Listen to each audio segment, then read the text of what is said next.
قال الإمام البغوي رحمه الله تعالى: قوله عز وجل: واستفتحوا أي استنصروا. قال ابن عباس ومقاتل يعني الأمم، وذلك أنهم قالوا: اللهم إن كان هؤلاء الرسل صادقين فعذبنا. نظيره قوله تعالى: وإذ قالوا اللهم إن كان هذا هو الحق من عندك فأمطر علينا حجارة من السماء. وقال مجاهد وقتادة: واستفتحوا يعني الرسل، وذلك أنهم لما يئسوا من إيمان قومهم استنصروا الله ودعوا على قومهم بالعذاب، كما قال نوح عليه السلام: رب لا تذر على الأرض من الكافرين ديارا. وقال موسى عليه السلام: ربنا اطمس على أموالهم واشدد على قلوبهم. الآية. وخاب خسر، وقيل هلك كل جبار عنيد، والجبار الذي لا يرى فوقه أحدا، والجبرية طلب العلو بما لا غاية وراءه، وهذا الوصف لا يكون إلا لله عز وجل. وقيل الجبار الذي يجبر الخلق على مراده، والعنيد المعاند للحق ومجانبه. قاله مجاهد. وعن ابن عباس رضي الله عنهما: هو المعرض عن الحق. قال مقاتل: هو المتكبر. وقال قتادة: العنيد الذي أبى أن يقول لا إله إلا الله، من ورائه جهنم أي أمامه، كقوله تعالى: وكان وراءهم ملك أي أمامه. قال أبو عبيدة: هو من الأضداد. وقال الأخفش: هو كما يقال هذا الأمر من ورائك يريد أنه سيأتيك، وأنا من وراء فلان يعني أصل إليه.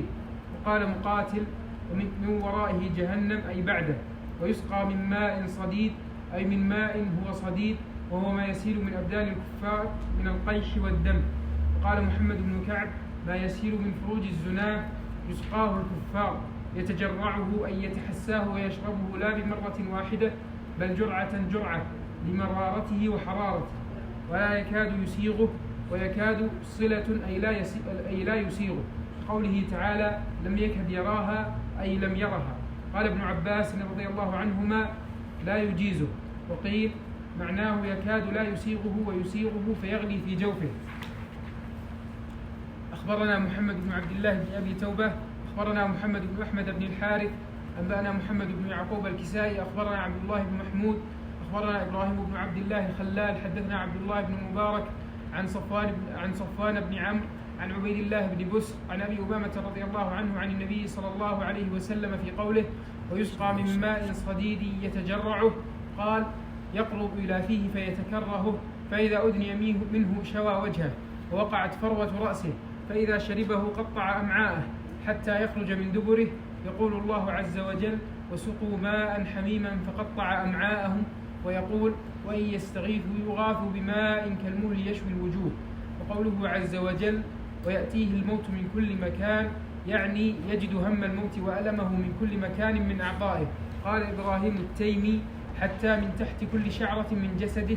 وقيل: يأتيه الموت من قدامه ومن خلفه ومن فوقه ومن تحته وعن يمينه وعن شماله، وما هو بميت فيستريح. قال ابن جريج: تعلق نفسه عند حنجرته فلا تخرج من فيه فيموت، ولا ترجع إلى مكانها من جوفه فتنفعه الحياة نظيرها، ثم لا يموت فيها ولا يحيا. ومن ورائه أمامه عذاب غليظ شديد.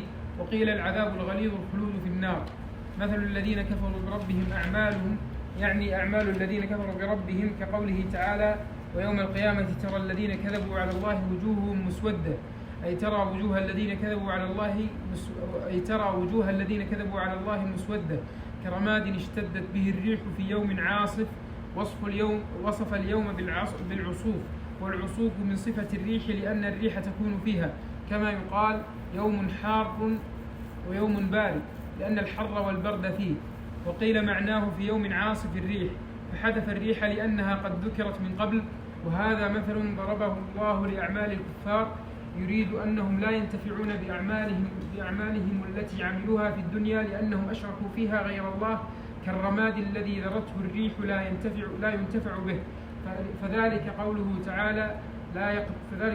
تعالى لا يقدرون، يعني الكفار، مما كسبوا في الدنيا على شيء في الآخرة، ذلك هو الضلال البعيد. ألم تر أن الله خلق السماوات والأرض؟ قرأ حمزة والكسائي: خالق السماوات والأرض. وفي سورة النور خالق كل دابة مضافا. وقرأ الآخرون خلق على الماضي والأرض وكل بالنصب، والأرض وكل بالنصب بالحق، أي لم يخلقهما باطلا وإنما خلقهما لأمر عظيم، إن يشأ يذهبكم ويأتي بخلق جديد، سواكم أطوع لله منكم، وما ذلك على الله بعزيز منيع شديد. يعني أن الأشياء تسهل في القدرة، لا يصعب على الله تعالى شيء وإن جل وعظم. قوله عز وجل: وبرزوا لله جميعا، أي خرجوا من قبورهم إلى الله وظهروا جميعا. فقال الضعفاء يعني الأتباع للذين استكبروا، أي تكبروا على الناس وهم القادة والرؤساء. إنا كنا لكم تبعا، جمع تابع، مثل حرس وحارس، مثل حرس وحارس، حرس مثل حرس وحارس، فهل أنتم مغنون مثل حرس وحارس، مثل حرس وحارس، فهل أنتم مغنون دافعون عنا من عذاب الله من شيء؟ قالوا يعني القادة المتبوعين: لو هدانا الله لهديناكم، أي لو هدانا الله لدعوناكم إلى الهدى، فلما أضلنا دعوناكم إلى الضلالة، سواء علينا أجزعنا أم صبرنا، ما لنا من محيص مهرب ولا ملجاه. قال مقاتل: يقولون في النار تعالوا نجزع، فيجزعون 500 عام فلا ينفعهم الجزع، ثم يقولون تعالوا نصبر، فيصبرون 500 عام فلا ينفعهم، فحينئذ يقولون سواء علينا أجزعنا أم صبرنا، ما لنا من محيص. قال محمد بن كعب القرظي: بلغني أن أهل النار استغاثوا بالخزنة، فقال الله تعالى: وقال الذين في النار لخزنة جهنم ادعوا ربكم يخفف عنا يوما من العذاب، فردت الخزنة عليهم: أولم تك تأتيكم رسلكم بالبينات؟ قالوا بلى، فردت الخزنة عليهم: ادعوا وما دعاء الكافرين إلا في ضلال. فلما يئسوا مما عند الخزنة نادوا: يا مالك ليقضي علينا ربك. سألوا الموت فلا يجيبهم 80 سنة، والسنة 60 و300 يوما، واليوم ك1000 سنة مما تعدون. ثم لحظ إليهم بعد 80 إنكم ماكثون. فلما يئسوا مما قبله قال بعضهم لبعض: إنه قد نزل بكم من البلاء ما ترون، فهلموا فلنصبر، فلعل الصبر ينفعنا كما صبر أهل الدنيا على طاعة الله فنفعهم. فأجمعوا على الصبر، فطال صبرهم، ثم جزعوا فنادوا: سواء علينا أجزعنا أم صبرنا، ما لنا من محيص، أي من منجا. قال: فقام إبليس عند ذلك فخطبهم فقال: إن الله وعدكم وعد الحق، الآية. فلما سمعوا مقالته مقتوا أنفسهم فنودوا: لمقت الله أكبر من مقتكم أنفسكم إذ تدعون إلى الإيمان فتكفرون. قال: فنادوا الثانية: فارجعنا نعمل صالحا إنا موقنون. فرد عليهم: ولو شئنا لآتينا كل نفس هداها، الآيات. فنادوا الثالثة: ربنا أخرنا إلى أجل قريب نجب دعوتك ونتبع الرسل. فرد عليهم: أولم تكونوا أقسمتم من قبل ما لكم من زوال، الآيات. ثم نادوا الرابعة: ربنا أخرجنا نعمل صالحا غير الذي كنا نعمل. فرد عليهم: ألم نعمركم ما يتذكر فيه من تذكر وجاءكم النذير. قال: فمكث عليهم ما شاء الله، ثم ناداهم: ألم تكن آياتي تتلى عليكم فكنتم بها تكذبون. فلما سمعوا ذلك قالوا: الآن يرحمنا. فقالوا عند ذلك: ربنا غلبت علينا شقوتنا وكنا قوما ضالين، ربنا أخرجنا منها فإن عدنا فإنا ظالمون. قال عند ذلك: اخسأوا فيها ولا تكلمون. فانقطع عند ذلك الرجاء والدعاء عنهم، فأقبل بعضهم على بعض ينبح بعضهم في وجوه بعض، وأطبقت عليهم النار. قوله تعالى: وقال الشيطان يعني إبليس لما قضي الأمر، أي فرغ منه فأدخل أهل الجنة الجنة وأهل النار النار. قال مقاتل: يوضع له منبر في النار فيلقاه فيجتمع عليه الكفار باللائمة فيقول لهم: إن الله وعدكم وعد الحق فوفى لكم به، ووعدتكم فأخلفتكم. وقيل يقول لهم: قلت لكم لا بعث ولا جنة ولا نار، وما كان لي عليكم من سلطان ولاية. وقيل: لم آتكم بحجة فيما دعوتكم إليه إلا أن دعوتكم. هذا استثناء منقطع معناه لكن. دعوتكم فاستجبتم لي فلا تلوموني ولوموا أنفسكم بإجابتي ومتابعتي من غير سلطان ولا برهان. ما أنا بمغيثكم وما أنتم بمغيثي. قرأ الأعمش وحمزة بمصرخي بكسر الياء، والآخرون بالنصب لأجل التضعيف. ومن كسر فلالتقاء الساكنين حركت إلى الكسر، لأن الياء أخت الكسرة، وأهل النحو لم يرضوا. وقيل إنه لغة بني يربوع، والأصل بمصرخين، فذهبت النون لأجل الإضافة، وأدغمت ياء الجماعة في ياء الإضافة. إني كفرت بما أشركتموني من قبل، أي كفرت بجعلكم إياي شريكا في عبادته، وتبرأت من ذلك. إن الظالمين الكافرين لهم عذاب أليم. أخبرنا محمد بن عبد الله بن أبي توبة أنبأنا محمد بن أحمد بن الحارث أنبأنا محمد بن يعقوب الكسائي أنبأنا عبد الله بن محمود حدثنا إبراهيم بن عبد الله الخلال حدثنا عبد الله بن المبارك عن رشدين بن سعد أخبرني عبد الرحمن بن زياد عن دخيل الحجري عن عقبة بن عامر رضي الله عنه عن رسول الله صلى الله عليه وسلم في حديث الشفاعة. ذكر الحديث ثم قال: يقول عيسى عليه السلام: ذلكم النبي الأمي فيأتوني فيأذن الله لي أن أقوم فيثور من مجلسي من أطيب ريح شمها أحد حتى آتي ربي عز وجل فيشفعني ويجعل لي نورا من شعر رأسي إلى ظفر قدمي. ثم يقول الكفار: قد وجد المؤمنون من يشفع لهم فمن يشفع لنا؟ فيقولون: ما هو غير إبليس، هو الذي أضلنا. فيأتونه فيقولون له: قد وجد المؤمنون من يشفع لهم فقم أنت فاشفع لنا، فإنك أنت أضللتنا. فيقوم فيثور من مجلسه أنتن ريح شمها أحد. أنتنه لا فاعل يثور أنت. فيقوم فيثور من مجلسه أنتن ريح شمها أحد. نعم. ثم تعظم جهنم ويقول عند ذلك: إن الله وعدكم وعد الحق. الآية. قوله عز وجل: وأدخل الذين آمنوا وعملوا الصالحات جنات تجري من تحتها الأنهار خالدين فيها بإذن ربهم تحيتهم فيها سلام. يسلم بعضهم على بعض وتسلم الملائكة عليهم. وقيل المحيي بالسلام هو الله عز وجل.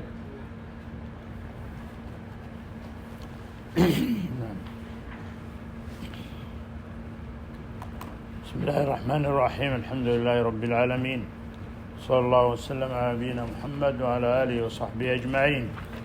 اللهم علمنا ما ينفعنا وانفعنا بما علمتنا وزدنا علما يا رب العالمين. سبحانك لا علم لنا إلا ما علمتنا إنك أنت العليم الحكيم.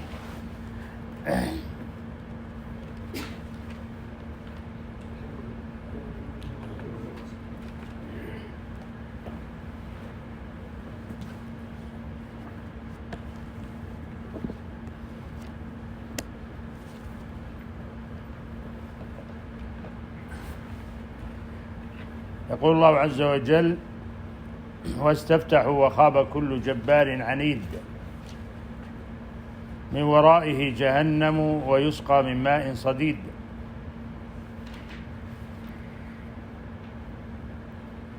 واستفتحوا ذكر المفسرون فيها قولين: أن الاستفتاح هنا هو استنصار الرسل ربها على قومها، وقد قال ذلك ابن عباس ومجاهد وغيره، أنهم استفتحوا يعني طلبوا الفتح من الله وطلبوا النصر من الله الرسل عليهم الصلاة والسلام. والقول الآخر أن الذين استفتحوا الطائفتان، يعني الطائفة المؤمنة الرسل وأتباعهم، وكذلك الكافرون، فكلاهما استفتحوا،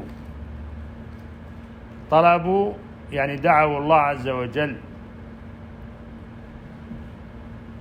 وهذا القول يعني له ما يؤيده من الآيات، فإن الله عز وجل قال عن الكفار مشركين: وإذ قالوا اللهم إن كان هذا هو الحق من عندك فأمطر علينا حجارة من السماء أو ائتنا بعذاب أليم. هذا استفتاح يعني دعاء يدعون. وقال الله عز وجل في شأن المشركين في غزوة بدر: إن تستفتحوا فقد جاءكم الفتح. إن تستفتحوا فقد جاءكم الفتح. والاستفتاح هنا هو الدعاء وطلب الفتح من الله عز وجل والنصر. وهذا يدل على أن الكفار يدعون ويسألون ربهم، لكنهم على ضلالة وغواية باطل من القول والفعل. وقد جاء في السيرة أن أبا جهل وهو قائد المشركين في غزوة بدر جمع المشركين قبل الغزوة ودعا وهم يؤمنون: اللهم أقطعنا للرحم وآتانا بما لم نعرف، اللهم أقطعنا للرحم وآتانا بما لم نعرف فأحنه الغداة. أو قال: اللهم أقطعنا للرحم وآتانا بما لم نعرف فأحنه الغداة، يعني أنه يدعو على من كان على هذه الصفة من تقطيع الرحم، وأنه جاء بما لم يعرفه آباؤه وخالف الآباء. ولا شك أنهم هم الذين قطعوا الرحم وضلوا وأشركوا بالله عز وجل، فأنزل الله بهم العقوبة والعذاب على أيدي المؤمنين، ونصر الله عز وجل أولياءه نبيه صلى الله عليه وسلم وصحابته في غزوة بدر. فهذا الاستفتاح هو الدعاء على النفس. فقوله واستفتحوا يعني أن المشركين والكافرين يستفتحون ويدعون، فإذا استفتحوا جاءهم الفتح، يعني جاءهم عكس ما يريدون، وهو أن الله عز وجل يوقع بهم العذاب. فهنا الله عز وجل قال: واستفتحوا وخاب كل جبار عنيد. فحصل منهم الاستفتاح والدعاء، ثم كان مآلهم إلى الخيبة العظيمة الشديدة التي وقعت عليهم، وخص جبابرتهم المعاندين لأنهم لهم الرئاسة، وهم الذين يتبعهم الأتباع كما سيأتينا في الآيات في قول الله عز وجل: وبرزوا لله جميعا فقال الضعفاء للذين استكبروا إنا كنا لكم تبعا. فهؤلاء الذين ضلوا وأشركوا بالله عز وجل، ومع هذا يدعون ويحسبون أن الله عز وجل سيجيبهم وهم في ضلالهم وشركهم. وهذا مثل قول: ولئن رددت إلى ربي إن لي عنده للحسنى. فالكافر الضال قد يرى في نفسه أنه عند الله له مقام، وأنه لو لم يكن له عند الله مقام ما كان على هذه الحال.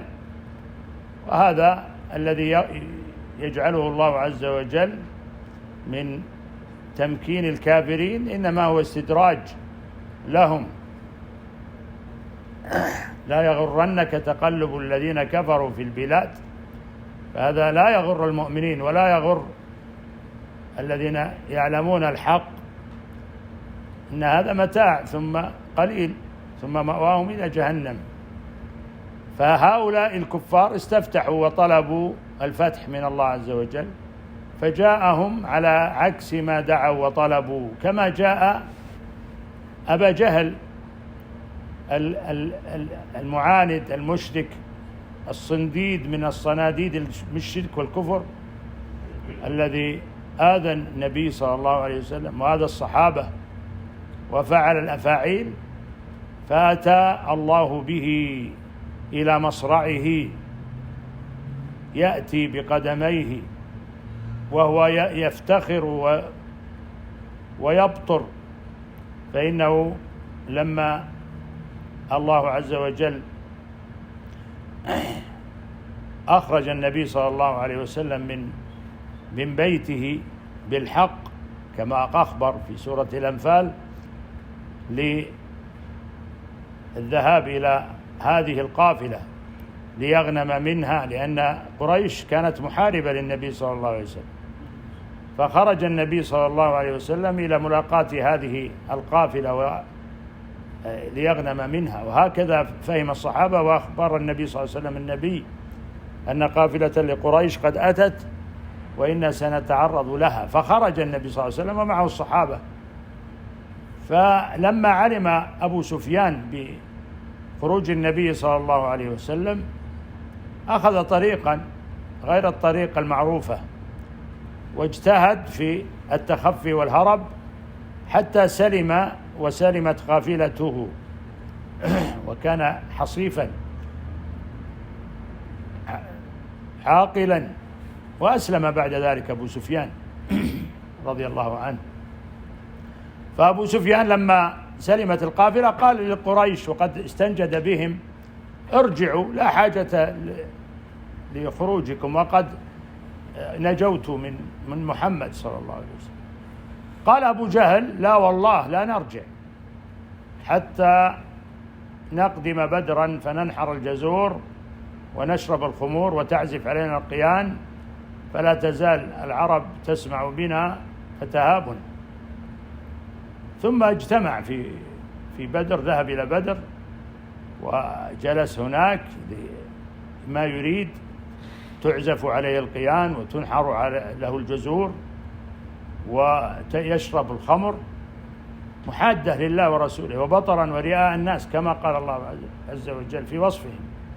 ثم دعا بعد ذلك سبحان الله وقال: اللهم اقطعنا للرحم وأتانا بما لم نعرف فأحنه الغداة. يدعو يقنت، والمشركون يؤمنون على دعاء هذا الطاغية الكافر المشرك العنيد الذي قد جاء بقدمه إلى حتفه وجاء إلى مصرعه فقتل وقتله المسلمون المؤمنون، وجر جيفة إلى قليب بدر: إن تستفتحوا فقد جاءكم الفتح.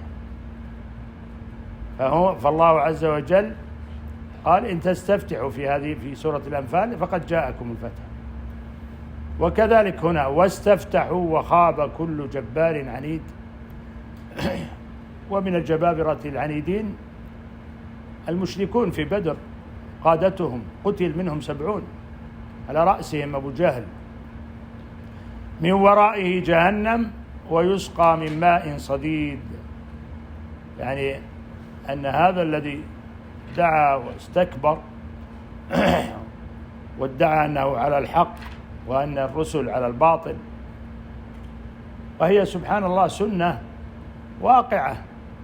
وكما سبق معنا في الدرس الماضي أن الله عز وجل ذكر في هذه السورة الأنبياء على سبيل الإجمال، وذكر أقوالهم على سبيل الإجمال، فقال جل وعلا: ألم يأتكم نبأ الذين من قبلكم قوم نوح وعاد وثمود والذين من بعدهم لا يعلمهم إلا الله جاءتهم رسلهم بالبينات رحمك الله فردوا أيديهم في أفواههم وقالوا إن كفرنا بما أرسلتم به وإنا لفي شك مما تدعوننا إليه مريب. ثم قال الله عز وجل: قالت رسلهم. فذكر الله عز وجل الرسل على سبيل الإجمال، وهذا له فائدة. ما فائدته؟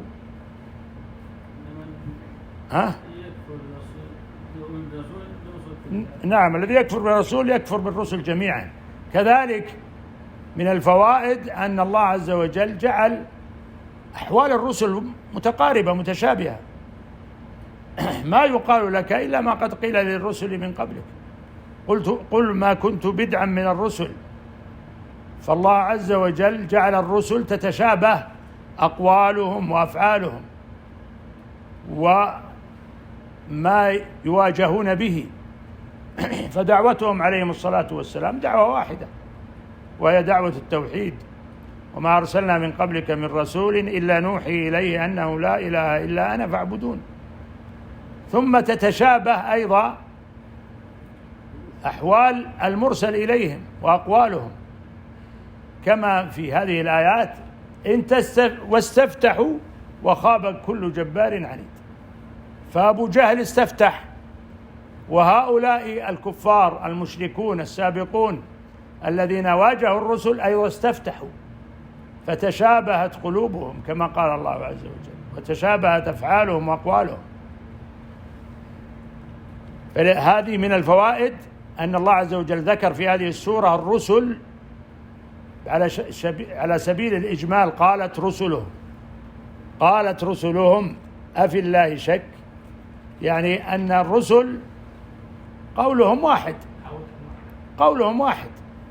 متفقون على قول واحد عليهم الصلاة والسلام، من لدن نوح عليه السلام حتى نبينا صلى الله عليه وسلم، فقولهم واحد ودعوتهم واحدة، وإن اختلفت شرائع، فهذه الشرائع التي اختلفت الله عز وجل بحكمته جعل لكل شرعة ومنهاجا. ثم إن الله عز وجل لما أراد أن يختم الرسالات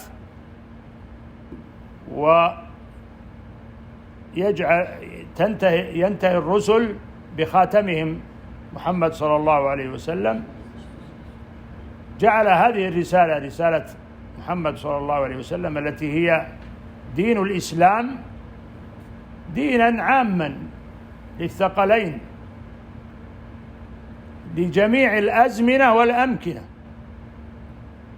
فلذلك هذا هو القول الراجح في قول الله عز وجل: يمحو الله ما يشاء ويثبت وعنده أم الكتاب. إن الله يمحو الشرائع السابقة ويثبت ما يشاء، فأثبت الله شريعة النبي صلى الله عليه وسلم ومحى تلك الشرائع التي هي شرائع ليست الأصول، فالأصول ثابتة، أصول الرسل عليهم الصلاة والسلام ثابتة لم تمحى ولا تمحى أبدا، وهي التوحيد، توحيد الله عز وجل. أما الشرائع التي هي في العبادات ونحوها فإن الله عز وجل نسخها، فنحن نتعبد الله بعبادة ليست بعبادة اليهود والنصارى، فإن الله عز وجل نسخ هذه العبادات كلها ومحاها وأثبت جل وعلا هذه الشريعة العظيمة الكاملة التامة الصالحة لكل زمان ومكان. فكل زمان يأتي فهذه الشريعة صالحة له، وكل مكان على الأرض فهذه الشريعة صالحة له، فلذلك أثبتها الله عز وجل وجعلها جعل هذه الرسالة خاتمة الرسل، خاتمة الرسالات، وجعل الرسول صلى الله عليه وسلم خاتم الرسل.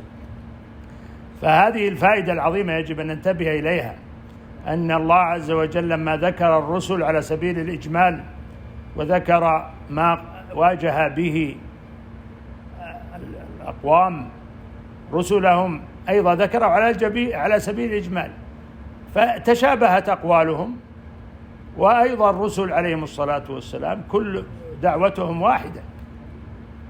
فهنا قال: واستفتحوا وخاب كل جبار عنيد. فكانوا يستفتحون، يدعون على أنفسهم الأمم السابقة، فماذا حصل؟ حصل أنهم خاب الجبابرة العنيدون ووقع عليهم العذاب والهلاك فهلكوا. وبعد هلاكهم في الدنيا فمن ورائهم جهنم، نسأل الله العافية. فليس المسألة انتهت بهلاكهم وتعذيبهم، بل الأمر العذاب الذي يأتيهم أعظم وأشد، ولعذاب الآخرة أشد وأبقى، ولنذيقنهم من العذاب الأدنى دون العذاب الأكبر لعلهم يرجعون. فالعذاب الأدنى الذي يذيقهم الله عز وجل إما بالعذاب الذي حصل في الأمم السابقة في قوم نوح وقوم هود من أن الله ينزل عليهم العذاب بالغرق أو بالصيحة أو بالحجارة أو بغيرها من العذاب الذي يصيب الله عز وجل بهم الأمم السابقة. ثم إن الله عز وجل جعل العذاب الذي يسلطه على الكافرين من بعد موسى على أيدي المؤمنين بالجهاد في سبيل الله عز وجل. فهذا العذاب الذي يأتيهم أو يقع عليهم في الدنيا هو من بعد موسى عليه السلام على أيدي المؤمنين، كما فعل الصحابة رضي الله عنهم بمن دعا على نفسه وقال اللهم أقطعنا للرحم أو أقطعنا للرحم وآتانا بما لم نعرف فأحنه الغداة. عذبه الله عز وجل على أيدي المؤمنين فقتلوه. ورقى عبد الله بن مسعود رضي الله عنه الصحابي الجليل الفقيه على صدر أبي جهل حتى قال له لقد ارتقيت مرتقا صعبا يا رويع الغنم، اللي هو أبو جهل. فقتله الله عز وجل وعذبه على أيدي المؤمنين. ثم بعد ذلك يأتيه العذاب الشديد الذي أشار الله إليه بقوله من ورائه جهنم، نسأل الله العافية. فهو العذاب الشديد، ولنذيقنهم من العذاب الأدنى دون العذاب الأكبر، العذاب الأكبر. ويسقى من ماء صديد، يعني له شراب، هذا الشراب صديد ما يخرج من جراحات ومن العذاب الذي يصيب يقع في الكافرين. هذا الصديد والدماء يشربها الكافر، فهذا عذاب الله له، يعني هذا من عذاب الله عز وجل. ولا يتصور الأمر في العذاب كما لا يتصور الأمر في النعيم، لأن العذاب شديد عظيم. وكذلك النعيم الذي الله عز وجل جعله للمتقين والمؤمنين أعددت لعباد الصالحين ما لا عين رأت ولا أذن سمعت ولا خطر على قلب بشر. اقرأوا إن شئتم فلا تعلم نفس ما أخفي لهم من قرة أعين يتجرعه ولا يكاد يسيغه، يعني يتجرع هذا الشراب ثم لا يسيغه من شدة ما فيه من الأذى والعذاب. ويأتيه الموت من كل مكان وما هو بميت ومن ورائه عذاب غليظ، يعني يطلب الموت فلا يأتيه. ونادوا يا مالك ليقضي علينا ربك، يريدون الموت فلا يحصل لهم الموت، نسأل الله العافية. الموت أسمى أمانيهم، يطلبونه فلا يكون ولا يحصل لهم. والذين كفروا لهم نار جهنم لا يقضى عليهم فيموتوا ولا يخفف عنهم من عذابها كذلك نجزي كل كفور، نسأل الله العافية. والله عز وجل قال وأنذرهم يوم الحسرة إذ قضي الأمر وهم في غفلة وهم لا يؤمنون.